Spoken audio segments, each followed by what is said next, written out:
නිවසේ මෙවැනි මතුපිට රැඳෙන විස බීජ 99.9%ක්ම විනාශ කරන විම් ක්ලීනර්ස්.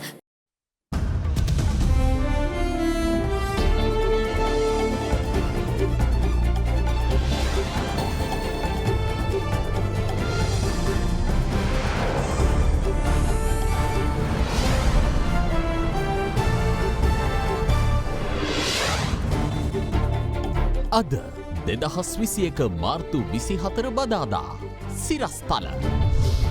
You want like number one entertainment?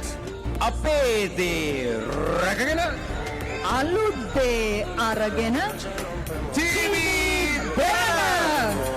Slim ජනතා සම්මාන උළෙලේදී ජනතාවගේ රූපවාහිනී නාලිකාව ඇතුළු සම්මාන 8ක් දෙරණ දිනාගනී. ජනතාවගේ ප්‍රවෘත්ති සපයන්නා සම්මානය අකණ්ඩව 3 වැනි වරටත් අද දෙරණට. Slim People's News Provider of the Year. TV Derana News. බස්නාහිර පළාත් පාසල්වල සෙසු ශ්‍රේණි විවෘත කිරීම ලබන සඳුදා. පෙර පාසල් විවෘත කිරීමත් එදිනම. මතභේදාත්මක පොල්තෙල් තොගය නිදහස් කෙරුණේ සමාගම්වල ගුදම්වලට බව ශ්‍රී ලංකා රේගුව කියයි. ඇල්කොහොල් අඩංගු හෑන්ඩ් සැනිටයිසර් භාවිත කරන්න. ලෙඩ රෝග ඇති කරන විෂ බීජවලට එරෙහිව සටන් කරන්න. හඳුන්වා දීමේ මිල රුපියල් 350යි. From Ada Derana, this is Ada Derana Prime Time with Kushani Fernando and Dilipa Hinayaka. Live from Studio 24 in Colombo.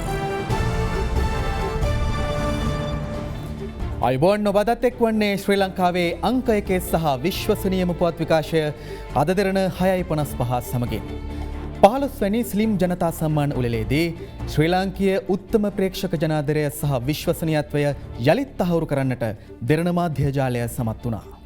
එහිදී වසරේ ජනතාවගේ රූපවාහිනී නාලිකාවට හිමි සම්මානයෙන් පිදුම් ලැබුවේ ටීවී දෙරණයි. එමෙන්ම අද දෙරණ ජනතාවගේ ප්‍රවෘත්ති සපයන්නා බවට මෙවරත් පත් වුණේ ප්‍රවෘත්ති වාර්තාකරණයේදී මෙරට සුවහසක් ජනතාව අප කෙරෙහි තැබූ විශ්වාසය යළි යළිත් තහවුරු කරමින්. එමෙන්ම තාරුණ්‍ය රූපවාහිනී නාලිකාව හා ගුවන් විදුලි නාලිකාව ඇතුළු ජනතා සම්මාන 8කින් පිදුම් ලැබූ දෙරණ 2021 ස්ලිම් ජනතා සම්මාන උළෙලේ වැඩිම සම්මාන සංඛ්‍යාවක් හිමි කරගත් මාධ්‍යජාලය බවට පත්වීම විශේෂත්වයක්. The big story. The Sri Lanka Institute of Marketing is proud to bring you the Slim People's Awards. 15 වෙනි ස්ලිම් ජනතා සම්මාන උළෙල අති උත්කර්ෂවත් අයුරින් ඊයේ පස්වරුවේ පැවැත්වුණේ බණ්ඩාරනායක අනුස්මරණ ජාත්‍යන්තර සම්මන්ත්‍රණ ශාලාවේදී.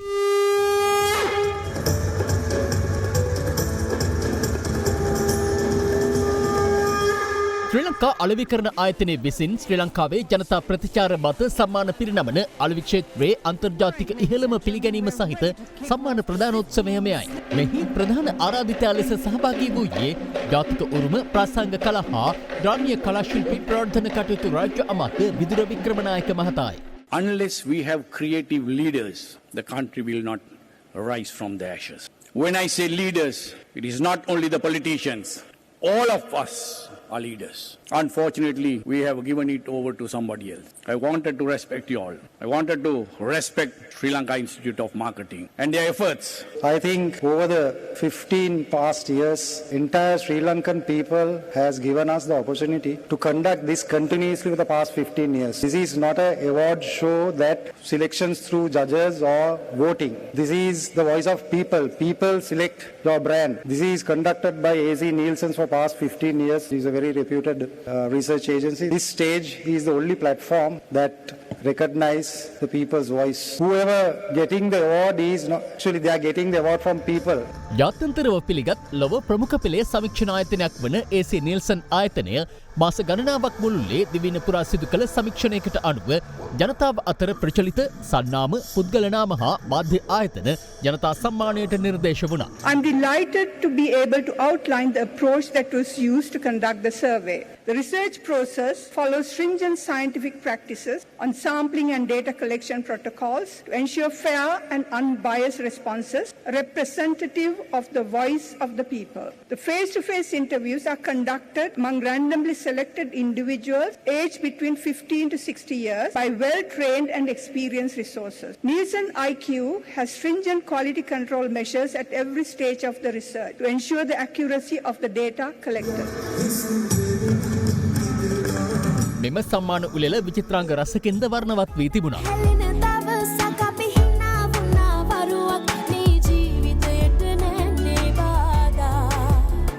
Slim People's Awards 2021.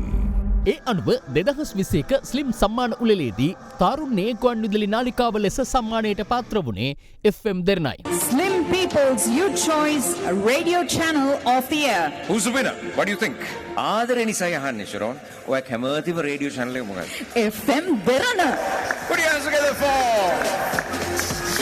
FM Derana. Come on, Slim people. People's Youth Choice Radio Channel of the Year. FM දෙරණ. හොඳට ආදරෙන් අත් දෙක එකතු කරලා. Here it is, Slim People's Youth Choice Television Channel of the Year. Your nominees: Hero TV, Shakti TV, Sirasa TV, TV Derana. Vasantham TV. Which is a channel? ඕනම channel එකක් වුණාම අලුත් දේ අරගෙන එන්න ඕනේ. පරණ දේම ඉඳලා හරියන්නේ නැහැ නේ. අලුත් දේ අරගෙන එන්න ඕනේ. ඒගොල්ලන්ගේ දේම රැකගෙන. ඔව්. අලුත් දේ විතරක් ගෙනලා මදි. අපේ දේ රැක ගන්නත් ඕන. TV Derana. Come on, put your hands together. Slim People's Youth Choice Television Channel of the Year. TV Derana. මෙවර 2021 ස්ලිම් සම්මාන උළෙලේදී TV දෙරණ තාරුණ්‍යයේ රූපවාහිනී නාලිකාව ලෙස අඛණ්ඩව සම්මානයට පාත්‍ර වූයේ තාරුණ්‍යයේ හදගැස්ම මනාව වටහාගෙන එම හදවත් තුළ රසාලිත් හැඟුම් මවමින්. People's Youth Choice Television Channel of the Year. News Provider of the Year. Here are your nominees: Hero TV News, Suryan FM News, Sirasa TV News, Swarnavahini News. and TV Derana News. And from that tight competition, we have a winner. The people have chosen. News හැම වෙලේම බලනෝනේ හැමදාම බලනෝනේ. What do you think? හැබැයි මේගොල්ලන් සත්‍ය ප්‍රකාශ කරනවා. ඒ කියන්නේ විශ්වසනීයම ප්‍රවෘත්ති ප්‍රකාශය කියලා ඔව් කියනවා. Slim People's News Provider of the Year. TV Derana News. Congratulations, Slim People. ලාංකීය ප්‍රේක්ෂක ඔබගේ විශ්වසනීයත්වය යළි යළිත් තහවුරු කරමින් ජාත්‍යන්තර ප්‍රමිතියේ දේශීය ප්‍රවෘත්ති සන්නාමය වන අද දෙරණ ස්ලිම් ජනතා සම්මාන උළෙලේදී වසරේ ප්‍රවෘත්ති සපයන්නාට හිමි ජනතා සම්මානය යළිත් දිනාගත්තේ අපක්ෂපාතී පුවත් වාර්තාකරණය වෙනුවෙන්. අද දෙරණ එම සම්මානය මෙවර දිනාගත්තේ අඛණ්ඩව තෙවැනි වරටයි. Project Champ. And here's the next one. අපේ දේ රැකගෙන අලුත් දේ අරගෙන ප්‍රේක්ෂකයින් අතරට යමින් ඔවුන්ගේ දැනුම ආකල්ප හා රසවින්දනය වෙනුවෙන් සෑම විටම නැවුම් අත්දැකීමක් තිළින කරන TV දෙරණ 2021 ස්ලිම් සම්මාන උළෙලේදී යළිත් වසරේ ජනතාවගේ රූපවාහිනී නාලිකාවට හිමි ජනතා සම්මානයෙන් අභිසෙස් ලැබුවා. You want like number one entertainment? Number one in news. All right. The winner is අපේ දේ රැකගෙන අලුත් අරගෙන TV Congratulations, Slim People's Television Channel of the Year. TV Derana. The Slim People's Television Channel of the Year. Come on, Derana, make some noise. Come on, move it, move it. Move it, everybody. Slim People's Awards 2021. Slim People's Television Presenter of the Year. Chatura Always, congratulations. වයස් බෙහෙදයකින් තොරව ජනාදරය දිනු සොඳුරු මාධ්‍යවේදියා චතුර අල්විස් මෙවරත් ජනතාවගේ නිවේදකයා ලෙසින් අඛණ්ඩව තුන්වන වරටත් සම්මානයට පාත්‍ර වුණා. ඔහු වෙනුවෙන් සම්මානය ලබාගත්තේ අද දෙරණ සාමාන්‍ය අධිකාරී වසන්ති නානායක්කාර විසින්. ටීවී දෙරණ ඔස්සේ විකාශය වන දෙවැනි ඉනිම සංගීතයේ හා සිදු ටෙලිනාට්‍ය ත්‍රිත්වයම ජනතාවගේ ටෙලිනාට්‍ය කාණ්ඩයට නිර්දේශ වී තිබීම විශේෂත්වයක් වන අතර 2021 ස්ලිම් ජනතා සම්මාන උළෙලේදී ජනතාවගේ ටෙලිනාට්‍ය ලෙසින් නැවතත් පිදුම් ලැබුවේ දෙවැනි ඉනිමයි. Congratulations to Devani Inima. Derana.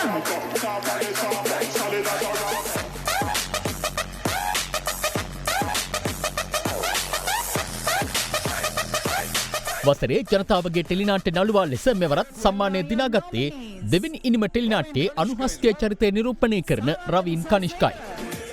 Raveen Kanishka, teledrama actor of the year, Slim People's teledrama actor of the year. Come on, keep it going, keep it going.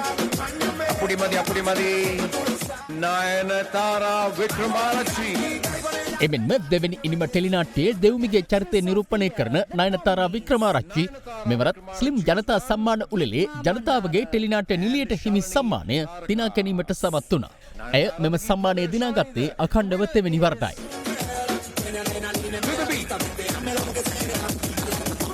අඛණ්ඩව වසර ගණනාවක් පුරා ජනතා ආදරය එක ලෙස ලබා දෙමින් අප කෙරෙහි තිබූ විශ්වාසයට සමස්ත ශ්‍රී ලාංකික සහෘද ප්‍රේක්ෂක ජනතාවට දෙරණ මාධ්‍ය ජාලය ස්තුතිය පුද කරන්නේ හදපිරි සතුටින්.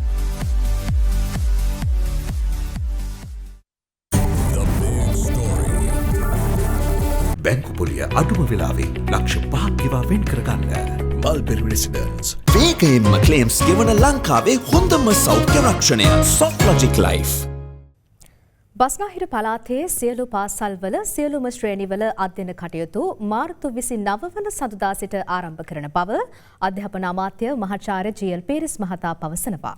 එමෙන්ම බස්නාහිර පළාතේ සියලු පෙර පාසල්ද එදින විවෘත කිරීමට සෞඛ්‍ය අමාත්‍යාංශයේ අනුමැතිය හිමි වී තිබෙනවා.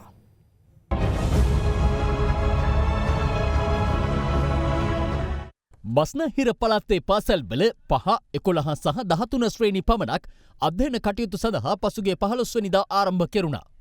සෙසු ශ්‍රේණිය ආරම්භ කිරීමට නියමිතව තිබුණේ අප්‍රේල් මාස 19 වෙනිදායි.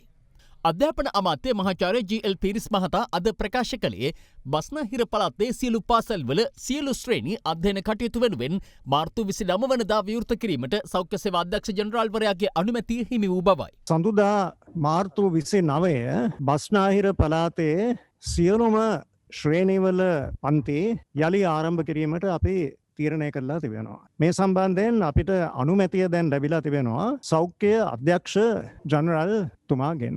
එමෙන්ම බස්නාහිර පළාතේ පෙර පාසල්ද මාර්තු 29 වෙනිදා සිට යළි විවෘත කිරීමට සෞඛ්‍ය අමාත්‍යාංශයේ අනුමැතිය හිමිව තිබෙනවා.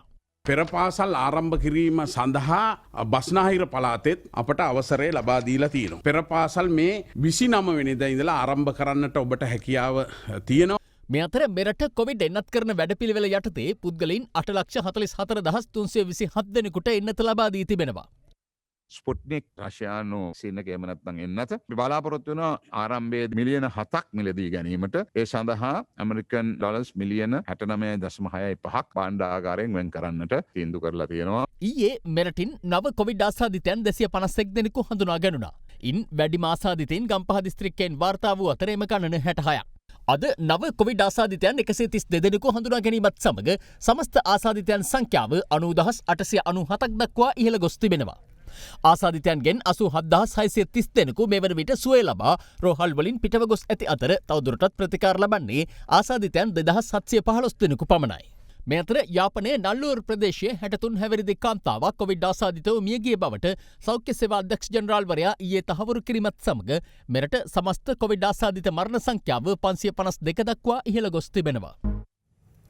ශ්‍රී ලංකාවට එරෙහිව එක්සත් ජාතීන්ගේ මානව හිමිකම් කවුන්සිලයේදී සම්මත වූ යෝජනාව පිළිබඳව හෙට පාර්ලිමේන්තුවේදී විශේෂ ප්‍රකාශයක් සිදු කරන බව විදේශ අමාත්‍ය දිනේෂ් ගුණවර්ධන මහතා පවසනවා.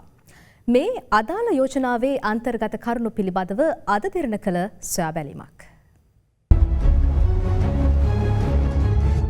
ශ්‍රී ලංකාවේ මානව හිමිකම් සම්බන්ධයෙන් මධ්‍යගත කණ්ඩායම ජිනීවා මානව හිමිකම් කොමිසමට ඉදිරිපත් කළ යෝජනාව එක්සත් ජාතීන්ගේ මානව හිමිකම් කවුන්සිලේදී වැඩි ඡන්දයෙන් ඊයේ සම්මත වුණා.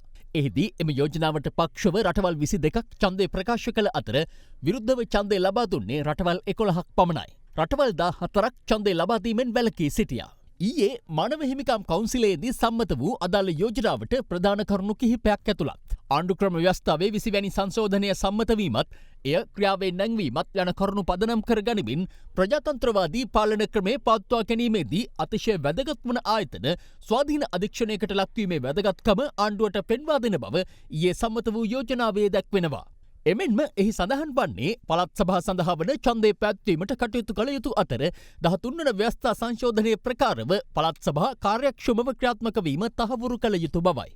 පසුගිය වසර තුළ නැගී එමින් තිබෙන ප්‍රවණතා වියකී යමින් තිබෙන මානව හිමිකම් සම්බන්ධයෙන් අනතුරු ඇඟවීමක් ලෙස දකින බවත්, ඒ සම්බන්ධයෙන් බරපතල කනස්සල්ල පළ කරන බවත් යෝජනාවේ සඳහන් තවත් කරුණක්.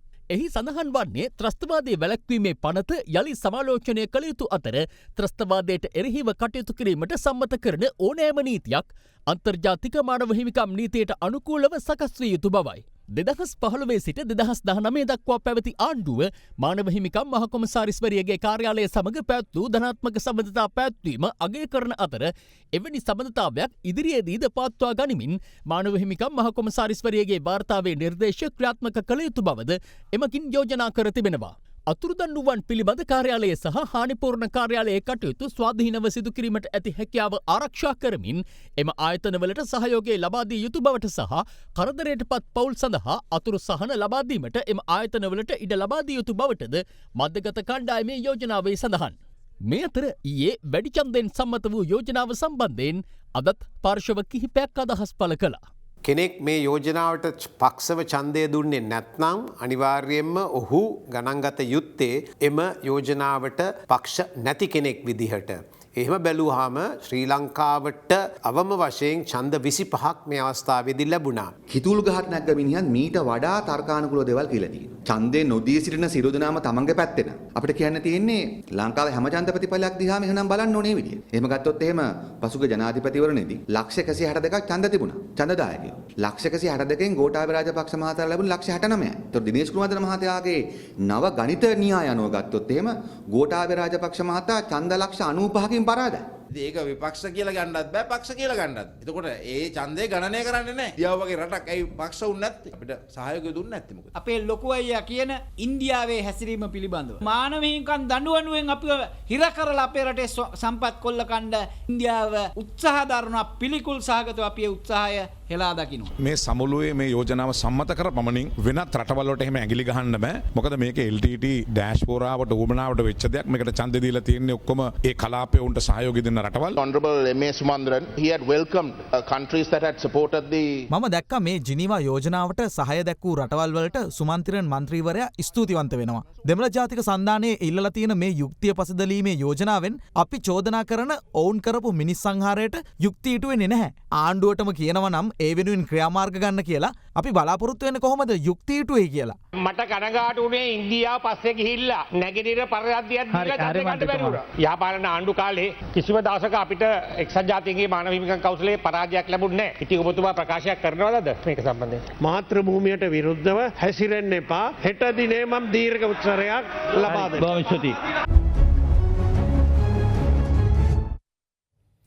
යම් පුද්ගලයෙකුගේ හෝ කිහිප දෙනෙකුගේ වරදක් හේතුවෙන් සමස්ත ජනතාව පීඩාවට පත්වන අයුරින් නීති සකස් නොකළ යුතු බව ජනාධිපති ගෝඨාභය රාජපක්ෂ මහතා පවසනවා.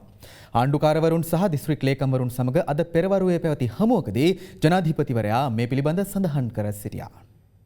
ආණ්ඩුකාරවරුන් දිස්ත්‍රික් ලේකම්වරුන් සහ ජනාධිපතිවරයා අතර හමුවක් ජනාධිපති කාර්යාලයේදී අද පෙරවරුවේ පැවැත්වුණා. ප්‍රාදේශීය සංවර්ධන වැඩපිළිවෙලේදී ආණ්ඩුකාරවරුන් සහ දිස්ත්‍රික් ලේකම්වරු පෙරමුණගෙන කටයුතු කළ යුතු බව ජනාධිපතිවරයා මෙහිදී පෙන්වා දී තිබෙනවා. එමෙන්ම සියලු ග්‍රාමීය සංවර්ධන කටයුතු අධීක්ෂණය සහ වගකීම ආණ්ඩුකාරවරුන් සහ දිස්ත්‍රික් ලේකම්වරුන් යටතට පවරන බවද ජනාධිපතිවරයා සඳහන් කළ බවයි ජනාධිපති මාධ්‍යංශය සඳහන් කළේ. යම් පුද්ගලයෙකුගේ හෝ කිහිප දෙනෙකුගේ වරදක් හේතුවෙන් සමස්ත ජනතාව පීඩාවට පත්වන අයුරින් නීති සකස් නොකළ යුතු බවත් වංචනිකයින් සහ කූට ව්‍යාපාරිකයින් නීතිය රැහැනට හසු කර ගැනීමට අවශ්‍ය නීති සකස් කිරීමට නම් නිලධාරීන් සැබෑ ජනතා ගැටලු හඳුනාගත යුතු බවද ජනාධිපතිවරයා පෙන්වා දී තිබෙනවා. පිළිකා කාරක අන්තර්ගත බවට මතභේදයට තුඩු දුන් ආනයනික පොල්තෙල් සහිත බහලුම් නිදහස් කෙරුණේ වෙළඳ පොළට නොව අදාළ සමාගම්වල ගුදම්වලට බව ශ්‍රී ලංකා රේගුව පවසනවා. එහි අධ්‍යක්ෂ ජනරාල් විශ්‍රාමික මේජර් ජනරාල් විජිත රවිප්‍රිය මහතා සඳහන් කළේ දැනට එම ගුදම්වල පවතින බහලුම් වැඩිදුර පරීක්ෂාව පාරිභෝගික අධිකාරිය මගින් සිදු කරනු ඇති බවයි. සමාගම් 4ක් විසින් මෙරටට ගෙන්වනු ලැබූ පොල්තෙල් සහිත බහලුම් 13ක සාම්පල පරීක්ෂාවේදී ඒවායේ ඇෆ්ලටොක්සින් නැමැති පිළිකාකාරකය ඉහළ ප්‍රතිශතයකින් අඩංගු බව සෞඛ්‍ය අමාත්‍යාංශයේ ආහාර ආරක්ෂණ ඒකකය හඳුනාගෙන තිබෙනවා. එම තෙල් තොග වෙළඳපළට නිකුත් නොවිය යුතු බැවින් වහාම එම බහලුම් ප්‍රතිඅපනයනය කරන්නයි එම ඒකකය දැනුම් දී තිබියදී රේගුව ඒවා නිදහස් කර ඇතැයි අනාවරණ වුණේ ඊයේ දිනේදී. කෙසේ වෙතත් ශ්‍රී ලංකා ප්‍රමිති ආයතනයේ සභාපති නිෂාඩ් පෙරේරා මහතා සඳහන් කළේ මතභේදයට තුඩුදුන් එම තෙල් තොගවල සාම්පල තම ආයතනය හරහා පරීක්ෂා කළ අවස්ථාවේදී ඇෆ්ලටොක්සින් අඩංගු බවට තහවුරු නොවූ බවයි. එම තෙල් තොගේ සහිත බහලුම් නිදහස් කළ හැකි බවට රේගුව වෙත දැනුම් දුන්නේ ඒ අනුව බව ඔහු සඳහන් කළා. මෙම සිද්ධිය සම්බන්ධයෙන් ශ්‍රී ලංකා රේගුවේ අධ්‍යක්ෂ ජනරාල් විශ්‍රාමික මේජර් ජනරාල් විජිත රවිප්‍රිය මහතා අද මෙලෙස ප්‍රතිචාර දැක්වුවා. සමාගම් දෙකක් පොල්තෙල් 1,83,055ක් ආසන්න වශයෙන් කිලෝග්‍රෑම් ආනයනය කරලා තියෙනවා පහුගිය දවස්වල. මේ ආනයනය කරන ලද පොල්තෙල් සාමාන්‍යයෙන් අපේ යාඩ්ස් වල එහෙම නැත්නම් අපේ ගුදම් තුල තියාගන්නේ නැහැ. මොකද මේ නියාමන අධිකාරී සාමාන්‍ය දවස් ගාණක් ගන්නවා මේවා තියෙන තත්ත්වයන් පරීක්ෂා කර බැලීම සඳහා. උන් දවස් කීපයක් ගන්න නිසා සාමාන්‍ය ක්‍රමය වන්නේ මේ ආනයනය කරන ලද පොල්තෙල් එක් බහලුම් ඔවුන්ගේ ගුදම් සඳහා නිකුත් කරනවා. මේ පසුගිය මාර්තු 4 වන දින අපිට දන්වා සිටියා මේ සමාගම් දෙකෙන් ආනයනය කරන ලද ඒ පොල්තෙල් ප්‍රමාණයන් වල මේ ඇෆ්ලොටොක්සින් කියන රසායන ද්‍රව්‍ය අඩංගුයි කියලා. ඒක මත අපි එදිනම ඒ සමාගම් දෙකට ලිඛිතව කරුණු ඉදිරිපත් කරා වහාම ප්‍රතිඅපනයනය කරන ලෙස. මේ වන විට ලිපිනයන් දෙක ලබා දීලා තියෙනවා පාරිභෝගික සේවා අධිකාරියට ගිහින් තවදුරටත් පරීක්ෂා කරලා බලන්න කියලා. ඒ බහලුම් එම ස්ථානවල තියෙනවා ප්‍රතිඅපනයනය කරන්න සූදානම්. පිළිකාකාරක පොල්තෙල් වෙළඳපළට නිකුත් වීම සම්බන්ධයෙන් අද පාර්ලිමේන්තුවේදී වෙළඳ අමාත්‍යවරයාගෙන් ප්‍රශ්න කෙරුණා. විශේෂයෙන් මේක සිංහල හින්දු අලුත් අවුරුද්ද කාලේ හින්දා අපේ රටේ පොල්තෙල් භාවිතයත් වැඩි වෙනවා. ඒ නිසා මේ සම්බන්ධයෙන් අමාත්‍යාංශ මට්ටමින් යම්කිසි පරීක්ෂණයක් ක්‍රියාත්මක කරනවාද කියලා. අවශ්‍යම පරීක්ෂණයක් ක්‍රියාත්මක කරනවා යම්කිසි පාරිභෝගිකයෙක් වෙළඳපොළ තුල මේ අහිතකර පොල්තෙල් තිබෙන බවට මෙතෙක් අපිට කිසිම පැමිණිල්ලක් ඉදිරිපත් කළා නැහැ. පැමිණිල්ලක් ඉදිරිපත් වුණේ නැතත් මම පාරිභෝගික කටයුතු පිළිබඳ අධිකාරිය සභාපතිතුමාට සඳහන් කළා. ඒ අදාළ ප්‍රවෘත්ති සාකච්ඡාව තිබ්බ පාර්ශ්වයන් සමග සාකච්ඡා කරලා කොහේ හරි වෙළඳපොළේ මෙවැනි අහිතකර පොල්තෙල් තියෙනවා නම් ඒ තියෙන ස්ථානය සොයාගෙන ගිහිල්ලා ඒ සිද්ධ වූ ආකාරය පිළිබඳ සම්පූර්ණ පරීක්ෂණයක් පවත්වන්නට කියලා. ගරු කතානායකතුමනි සෞඛ්‍ය අමාත්‍යාංශය තමයි රේගුවට කියලා තියෙන්නේ මෙය මනුස්ස ශරීර සෞඛ්‍යයට අහිතකර වෙන නිසා ප්‍රතිඅපනයනය කරන්නට රට ඇතුළට ගේන්න එපා කියලා. එහෙමනම් ඒක ගෙන ඒම සිද්ධ වෙලා තියෙන්නේ රේගුවෙන්. ඒ නිසා මුදල් අමාත්‍යතුමා රේගුව පිළිබඳ එවැන්නක් සිදු වුණාද කියන එක පිළිබඳ පරීක්ෂාවක් කරයි. ප්‍රවෘත්ති සාකච්ඡාව පවත්වපු අය මේ ස්ථානයේ දන්නවා නම් කොහෙද තියෙන්නේ ඒ තැන පිළිබඳ වහාම අපිට දැනුම් දෙන්න. පාරිභෝගිකයන්ටත් අයිතිය තියෙනවා. Tamanට අහිතකර පොල්තෙල් තියෙනවා නම් ඒක දැනුම් දෙන්න. පාර්ලිමේන්තු සංකීර්ණ ඉදිරිපස පොකුණේ අපවිත්‍ර ජලය දියවන්නා ඔයට බැහැර කිරීම අතපසුවීමක් බව කතානායක මහින්ද ආපාබේවර්ධන මහතා අද පාර්ලිමේන්තුවේදී ප්‍රකාශ කළා. ඒ විපක්ෂ නායක සජිත් ප්‍රේමදාස මහතා ඒ සම්බන්ධයෙන් මතු කළ ප්‍රශ්න කිරීමකදී එමෙන්ම පාර්ලිමේන්තු විවාදය අතරතුර මන්ත්‍රීවරුන්ට ලබා දෙන කාලය සම්බන්ධ ගැටලුවක් මුල් කරගනිමින් සභාව උණුසුම් වුණා. Garu Gajendra Kumar Ponnambala Manjit. You have 6 minutes. You should have 9. Only 6 minutes, yes. Yeah, I have 9. No, only 6 minutes. Garu අර වම් පැත්තේ ඉන්න මන්ත්‍රීතුමා කතා කරන්නේ his time. ඒ කාලේ තමයි ගරු ආණ්ඩුපක්ෂ ප්‍රධාන සංවිධායකතුමා මේ දෙන්නේ. දැන් මේ හැමදාම ඔබතුමා මෙතන මේ ප්‍රශ්න ඇති කරන්නේ විනාඩි 6 ලබා දෙන්න පුළුවන්. මේ කාලේ හැම කෙනාගේම අඩු කරලා තියෙනවා. ඔබතුමාගේ මතය ඔබතුමාට දරන්න පුළුවන්. ඒක සංවර්ධශීලීව විස්තර කරන්න ඕන. නිකම් මේ සැර දාන්නේ බහුද? කිසිම වෙලාවක සැර දෙවීමක් මොකක්ද නෙමෙයි. මේකේ නියමිත කාලයක් තිබෙනවා. ඔබතුමා හැමදාම ඔය විදිහට කරනවා. අපේ වෙලාවෙන් ගන්න. ඔක්කොම එකකින් අඩු වෙලා තියෙනවා. උදේ දිග ප්‍රශ්න අහලා තමයි මේ වෙලාව ගෙදෙන්නේ. නැත්තම් මේ යන පණීඩේ තමයි මේ ආණ්ඩු පක්ෂයෙන් මේ වෙලාවල් කපනවා. අපෙත් අඩු වෙලා. කිරියල්ල මහත්මයාට අපි මතක් කරනවා මේ අරු ජයසූරි මහත්තයා කාලේ මතක තියාගන්න ඕනේ ඔබතුමාලා. හැබැයි අද ඒක ක්‍රියාත්මක වෙන්නේ නැහැ. තිබුණා වගේ තුන් ගුණයක් සිංහරාජ අඩවියට එකතු කරේ මේ රජය බලයට පත් වුණාට පස්සේ කියන එකත් කියන්න ඕන. මාධ්‍යවලත් මේ හැමතැනම සඳහන් වෙන ඉඩම ඒ සිංහරාජ අක්කර 12000ටවත් ඊට පස්සේ වැඩි කර 36000ටවත් අදාළ වෙන්නේ නැහැ. තමුන්ගේ වත්තකවත් ඔය වගේ අධි ආරක්ෂිත ප්‍රදේශයක් ආශ්‍රිත තියෙන වත්තකවත් ගස් පහකට වඩා කපන්න බෑ කරුව ඇමතුමා. ගස් පහක් කිසිම ගසක් කැපීම පිළිබඳව මෙතෙක් වාර්තා වෙලත් නැහැ. මේ පාර්ලිමේන්තුවට ප්‍රවේශ වෙනකොට දෙපැත්තෙම දියවන්න ඔය තිබෙනවා. වම් අත පැත්තේ සති දෙකක ඉඳලා අමුතු කොළ පාට ද්‍රව්‍යමය දෙයක් නිකුත් වෙලා තිබෙනවා කොහෙන් හරි. මමත් ඒක වීඩියෝ ගත කරා ඔබතුමාට ඒක ලබා දෙන්න. ඒ එක පැත්තක් සම්පූර්ණයෙන්ම වැහිලා. ඒක ගැන පරීක්ෂණයක් කරලා තියෙනවද? හොයලා තියෙනවද? මම සොයා බැලුවා. පාර්ලිමේන්තුව ඉදිරිපිට තියෙන ටැංකිය ඉස්සරහ තියෙන ජල ටැංකිය පිරිසුදු කරලා තියෙනවා. ඒ පිරිසුදු කළේ ජලය මුදා හැරලා වැවට. ඒ නිසා තමයි ඔය ගැටලුව ඇති වෙලා තියෙන්නේ. ඒක මම හිතන්නේ සුද්ධ කරන්න සිද්ධ වෙයි. පාර්ලිමේන්තුවට ප්‍රවේශ වෙන මාර්ගයේ දෙපස තියෙන ඔය පරිසරයේ දූෂණය වෙනවා නම් සිංහරාජය ගැන මොන කතාවද? කල්පනා නොකර කරපු කාර්යයක් කරන්න දෙයක් නැහැ. දැන් ඉතින් ඒක සුද්ධ කරගන්න ඕන පහත්බිම් සංවර්ධන මණ්ඩලයට කියලා. දැන් ඉතින් එහෙනම් ඉතින් සිංහරාජයක් කපලා කියන්න පුළුවන් කරන්න දෙයක් නැහැ දැන් කියලා. පහුගිය කාලේ මේ ටැංකිය සුද්ධ කරන්න ඇතිනේ. ඉතින් කොහාටද මේ වතුර ඇරියේ? ගිය අවුරුදු 5 ඒ ඔක්කොම එකතු කරලා සිංහරාජ පටල ගන්න ඕනේ මේ එකක් ගන්න. සිංහරාජ වෙලා දෙයක් ඒ දෙයක්. කම් බොරු නිකන් ලකුණු දාගන්න හදන උදේ පාන්දර. රිෂාඩ් පදිතින් කතා කරද්දි කඩවහන හිටියේ. මෙයා. ඕක ඔතෙන් නතර කරගන්න. ඒක අපි බලන්න. රක්ෂිතයක පදිංචි වී ඇතැයි චෝදනාව මත නිවාසවලින් ඉවත් කෙරුණු කන්තලේ වාන් ඇල ප්‍රදේශයේ ජනතාව මෙවන විට දැඩි අපහසුතා මැද අසල විහාරස්ථානයේ රැඳී සිටින බව අපට වාර්තා වනවා. කන්තලේ වාන් ඇල ප්‍රදේශයේ පදිංචිකරුවන් පිරිසක් පසුගියදා පොලිසිය විසින් ඉවත් කෙරුණා. එම ප්‍රදේශය වන සංරක්ෂණ දෙපාර්තමේන්තුවෙන් රක්ෂිතයක් ලෙස ප්‍රකාශ කර ඇතැයි පවසමින්. නමුත් එම ජනතාව කියා සිටියේ තමන් එම ප්‍රදේශයේ දිගු කලක් තිස්සේ පදිංචිව සිට ත්‍රස්තවාදී තර්ජන නිසා පිටව ගොස් 2009 වසරේදී යළි පැමිණ වසර 12ක පමණ කාලයක් එහි පදිංචි වී සිටි බවයි. සිය නිවාසවලින් ඉවත් කෙරුණු එම ජනතාව මේ වන විට විහාරගල විහාරස්ථානයේ රැඳී සිටින්නේ මෙලෙසින්.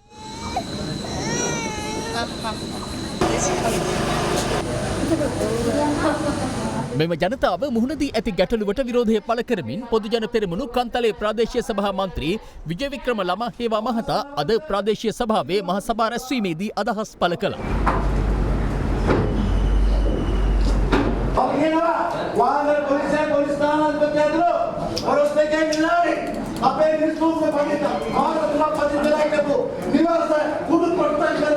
මේ අතර අද පස්වරුවේ සමගි ජනබලවේගේ මන්ත්‍රීවරු සහ පාක්ෂිකයින් හුස්ම ගන්න ඉඩ දෙන්න යන්න තේමා කරගනිමින් පාගමනක් පැවැත්වුවා. ඒ කොළඹ නගර සභාව ඉදිරිපිට සිට නෙළුම් පොකුණ වටරවුම දක්වායි.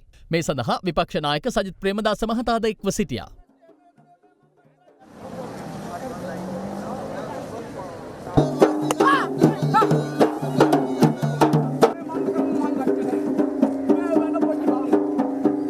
හරියම් පස්සට හරියම් කුරුණෑගලින් මිනිබිරිට කරගහලා තියෙන්නේ. කෙටි කාලයක් තුල කැලෑ කපන ආණ්ඩුව ජන බලයෙන් අපි පරාජය කරනවා කියන එක මේ අවස්ථාවේ කියන්න කැමතියි. මතක තියාගන්න පරිසර හිතකාමී සමගි ජන බලවේග ආණ්ඩුව අපි බිහි කරනවා. මේ අතර වන විනාශය සම්බන්ධයෙන් අද පැවති මාධ්‍ය හමුවකදී පරිසර අමාත්‍යවරයා මෙලෙස අදහස් පළ කළා.